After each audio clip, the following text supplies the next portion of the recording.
talking on the go here, we have put together a packet. These were being assembled last time. So big thanks to Kim Webb for her work on this, because I know this was like a 2 or 3 week process to pull all this together. We have put together a new board member orientation packet. So we have one here for you, Pam and Jamie.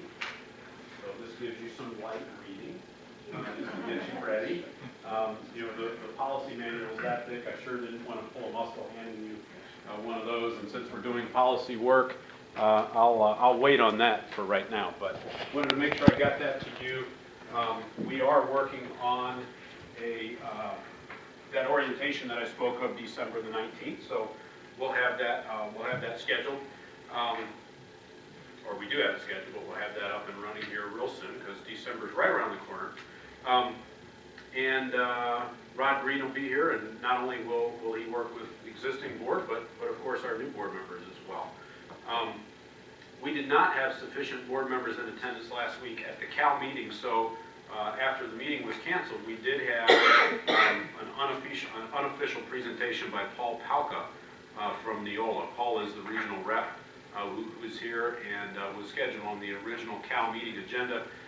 Paul shared information with the audience about Neola board policy options and, of course, his contracted rate, Neola's rate for buying into that package.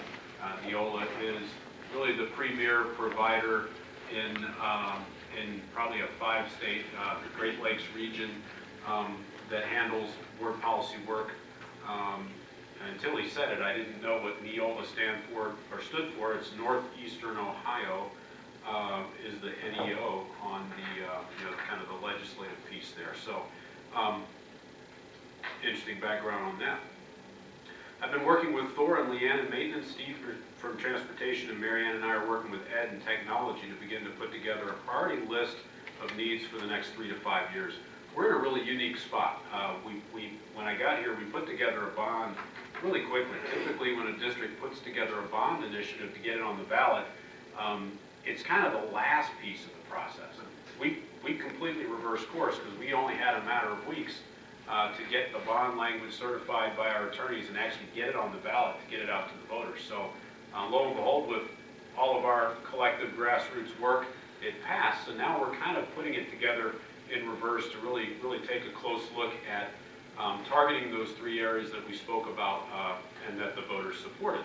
And so as we look at our facility upkeep and upgrades needs, our technology improvements, and purchases in transportation, we want to make sure we're doing things in a sequenced and very thoughtful way so the purchases we make don't all sunset at the same time.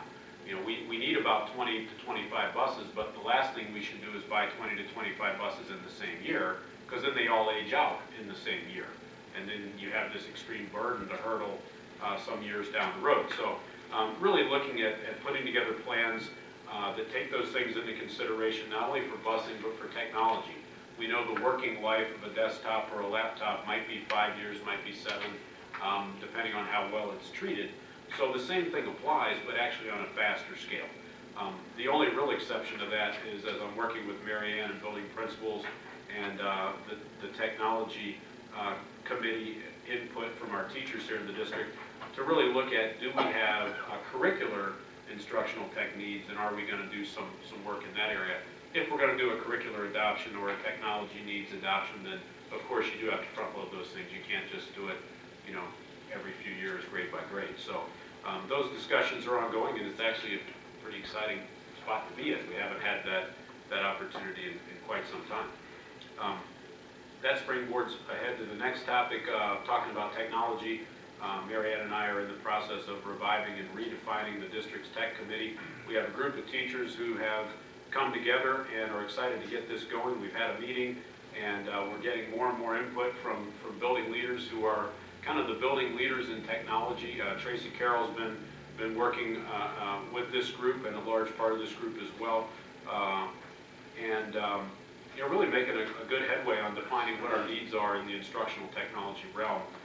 Although no longer officially required, that district technology plan is still a good piece of work for the district to do to really begin to chart out where our current platform is and then where it is areas we're trying to get to as we look towards putting together a tool that will guide our movement along the technology continuum, because you're never finished. It's one of those things where with the evolution of new technology, you might think you're in a good spot, and 6, 8, 9 months later, you're now already out of date. So it's an ongoing process.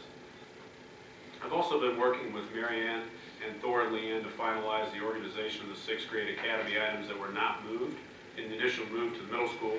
With a ton of work on the part of all the bus drivers who helped move materials on election day when we didn't have school, we've consolidated all the items that remained into a few rooms on the first floor of the 6th grade academy. We have essentially a room or two of usable furniture. So we have tables and hexagonal tables and kidney-shaped tables and student chairs and all sorts of things. We have a consumable items room. There's tons of paper, there's glue, there's paints, there's art equipment from an art room. Some of the things are redundant items that the 2 middle schools already have. There's a nice, what do you call the stage? It's not a stage, Mary Ann, it's a set of risers for a choir. There's some really nice stuff there that ultimately we want to make sure doesn't just collect dust and not get used. So we're putting together a plan now that we have this item or these items organized to make sure we get these things into the hands of kids and teachers. In addition to this, of course, we have some items that have to be recycled or thrown away.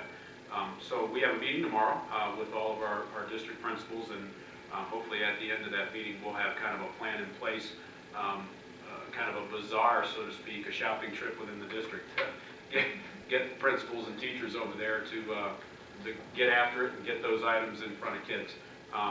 We are keeping kind of a priority look through the eyes of the 2 middle schools, because that's ultimately where those 6th graders went. So we've already worked on the front end with Ms. Toko and Ms. Cackley to get some items kind of on a priority basis, and that work will continue.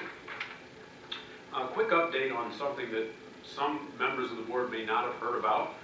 Some may remember from the past. One of the things that's part of my job, I read and approve purchase orders. And so I read them all pretty carefully, because we know the times are tight, the money's tight. And so I came across one that is not a monthly purchase order. It's either a quarterly or a bi-monthly billing.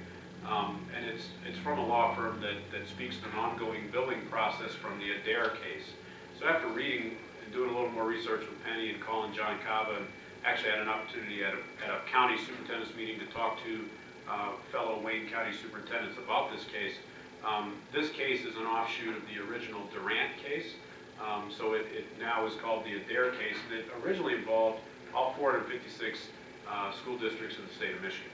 The case is still underway, and when I asked the question of our peers here in Wayne County, some are still officially on the docket as plaintiffs, and so they're paying a proportional cost to the attorney fees to litigate this case. Others have opted out, so they're not officially on the docket as a plaintiff. They're no longer paying the bill. But I've also heard that if there's a class action suit and there's a verdict that's found in favor of, and monies are going to be awarded, that regardless of whether or not you're in at the ground level, you still get your proportional piece of the pie. You still get your payout or your reward. So I have our attorney confirming that, and if that is confirmed definitively, I will be bringing a recommendation to the board, or a recommendation as an action item on an agenda at an upcoming board meeting for the board to consider to officially opt out of this payment that is a cyclical thing that we've been paying since 2010. Currently, the billing at the state level is anywhere from $80,000 to $150,000 every few months when they send this bill. And of course, the 456 districts, proportionally based on student count, divide up this super small wedge of that grand total and pay a small piece. Our bill for the most recent bill that arrived was $830. But if we don't need to spend $830, then why spend $830? And obviously we've been paid into this since 2010. So hopefully we'll be able to tie that one off. But the reason I brought it up is the board back in 2010 did have to take action as a board to opt in. And so back in 2010 there was a big push across the state for districts and school boards to opt in on the ground floor to get this case up and running. And evidently back in 2010 the board that was seated at that time did just that. So in order to stop the billing or stop the payments, the board would effectively have to reverse course and opt back out.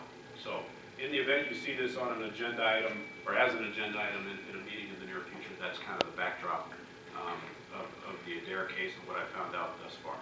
Then with